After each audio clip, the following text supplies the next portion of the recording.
Hello guys, and welcome to this new series of videos on my channel designed to make learning the Nürburgring Nordschleife easier. In these videos, you'll learn the corner names, why the corners are called that name, along with the layout of the circuit and how best to drive each corner. By the end of this series of 5 videos, it's my aim that you'll know the circuit off by heart. And if you don't, you can just re-watch each individual segment at your leisure. Because the circuit's so long, I've split it into 5 separate sections, and in each video we'll be learning another one of those sections. Starting with today, section 1, Hatzenbach to Arenberg. For the purposes of these videos, we're going to forget the Formula 1 track and begin the circuit where the Formula 1 track meets the Nordschleife. So for today we're going to start at Hatzenbach, which flows into Hochheiken, then Quiddelbacher Höhe, Philpot, down a very fast sweep into Schwedenkreuz, and then finally Arenberg, where we'll end today's video. So here we are on the track, and if you've joined from the Formula 1 circuit, maybe you're doing the Nürburgring 24 hours layout or the VLN layout, then this is the first corner that's going to meet you on the Nordschleife. Now, what you're going to find around the Nordschleife is that different sections have a name. It's not always specific corners that are referred to by a name. Now this first section here, all of these corners we're going to be talking about for the next minute or so are Hatzenbach, but even Hatzenbach is split down into 3. So this section here is Hatzenbach 1. So you have a very fast right-hander, and obviously we're going to do this at much higher speed later in the video. And then you've got a slower right-hander that's a lot more tricky, and I refer to both of these as part of Hatzenbach 1. That then leads you into a slightly slower section, which is essentially a chicane. From around about here, I'd be referring to this as Hatzenbach 2. Hatzenbach, incidentally, is the name of a small stream that runs alongside the circuit. That's where this section gets its name from. And once we've done Hatzenbach 2 there, that leads us into Hatzenbach 3, which is another chicane. A slightly more fun section actually to drive, which we'll go over later. Once we've gone through Hatzenbach 3, we're then into a little section called Hochheiken, which refers to some oak forest that had to be felled to create this section of the track. And from Hochheiken, the track opens up a bit, the trees clear a little bit, and you get a nice view down into the next section here, which is Quiddelbacher Höhe. The village of Quiddelbach is just down the hill here, and Quiddelbacher Höhe just translates as the ridge or the hill near the village of Quiddelbach. So once you go over the bridge, that's actually a bridge over the main road leading down into Quiddelbach. Here is that Höhe, the hill that's nearby to the village. Now a lot of people refer to this hill itself as Flugplatz, and that's because probably in the past certainly it was possible to jump over that in the faster cars, and Flugplatz means flying place or flight place.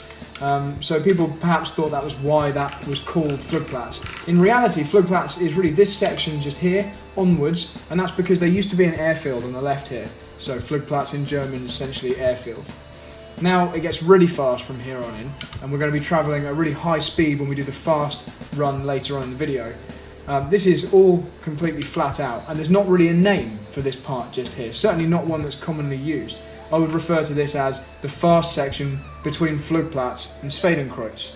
Schwedenkreuz translates as Swedish cross. In the 1600s, the tax collector of Adenau, which is a town later on around the track, the tax collector of Adenau was killed here by Swedish soldiers, and so there is a cross here dedicated to him, and this corner is called Schwedenkreuz. A lot of tourist public drivers have very large accidents just here because it's a very high speed corner. And finally, Arenberg. This is the last corner on today's section, a very tight right-hander. Now I've deliberately bookended each section with a memorable corner. Obviously the start of this section, you can't really forget it because it is the first corner you meet. But this here, Arenberg, which actually refers to a hill and the village nearby, actually of the same name, Arenberg. This is a very memorable corner when you drive it fast because it's so tight. So you're going to be having a very big stop on the brakes when you arrive here, so it's going to stick in your memory. So now we're going to drive that same section, stopping occasionally to show you how to drive each of these corners. So let's start straight away. The first left-hander here. Basically you want to stay as tight as you can. You want to make sure you don't understeer wide. Now I can't tell you which gear to be in because everyone's going to be in a different car. But in most cars I've experienced, this tends to be a second gear corner. And you basically just want to avoid running wide on the exit. Once you get on the power here, you want to be able to stay on the power, use all the road, but you're staying on the power because you've got a very fast section coming up here. The first right-hander doesn't require you to open it up at all. There's no need to go left in order to cut back on this one because it's such a gentle right-hander. However, the next right-hander, all in Hatzenbach 1 here, you'll want to be all the way to the left, probably lifting off the gas initially to get the nose to turn in, and then driving through the corner on the power. I've never experienced a car through there, certainly not any kind of fast car, which is completely flat out. You're probably going to need a little brake and then drive through the corner on the gas. For this corner, you'll start to brake quite early, and you'll essentially increase your braking pressure when you're in a straight line between these two, normally clicking down a couple of gears as you go. The car will naturally run wide to the left here, and you want to start picking up the throttle from around about here whilst the car is still making a gentle transition to being straight again. And obviously right now in a straight line you'll be completely flat out. You'll just skim the edge of this curb here before lifting off again, maybe touching the brakes, and actually using this curb on the right here. It's not as harsh as it looks at first because the inside wheels are unweighted as you drive over it. You'll navigate that tight left there and then accelerating down towards Hooghuizen all the way to the left hand side. Now it's important to stop quite early here and try and use this inside curb, at the very least get close to it, because you want the car to be positioned to the right here as you accelerate down this dip.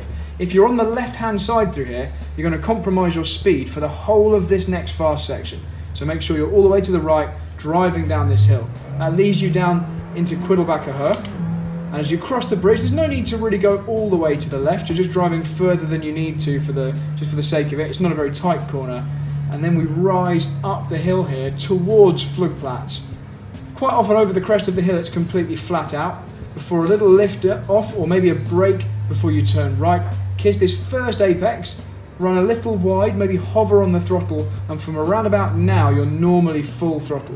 You can even run out near to the grass here as long as you're still full throttle through this whole section. Now it's pretty straightforward now. This long fast section, you just pick a smooth line and you keep your foot down, and you're going to go over a little crest here just before Swedenkreuz. You definitely want to be on the right hand side, definitely full throttle. As the car lands, that's your opportunity to just touch the brakes, and then you're going to get close to the inside through here on the power smoothly, and then heavy braking as soon as the car's straight, ready for Arenberg. Now Arenberg, you want to really hug the inside.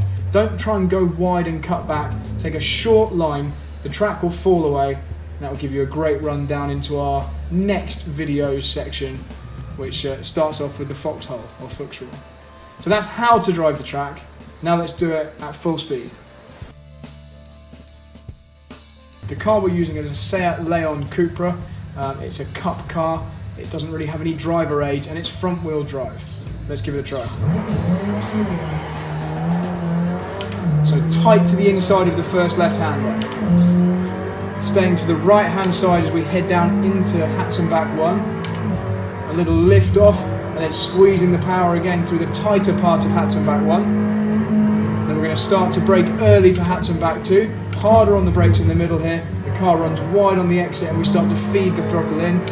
Full power down towards Hatzenbach 3. Using all the curb on the right. And then flat out towards Hooghuizen.